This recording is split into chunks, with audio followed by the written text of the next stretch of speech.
We have a developer who is working on an easy on-ramp for turning fiat into assets, and that is a significant piece of work.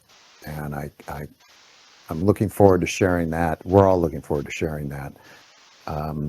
David and the developer were chatting last week and refining things and looking at the back end, and we also revisited the IP part of it, the legal part of it, to make sure that things were in place and that we had everything buttoned up.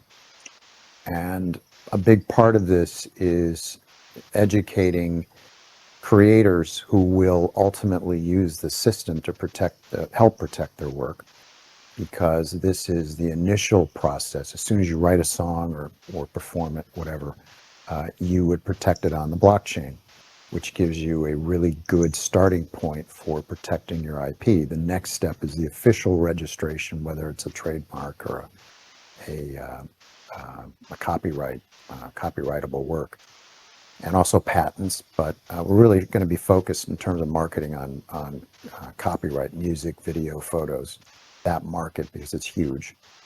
Literally hundreds of millions of creators out there. So that's one of the reasons why this is incredibly important. David and I and the developer are going through this, and we're knocking on the door, so I'm really happy to see that.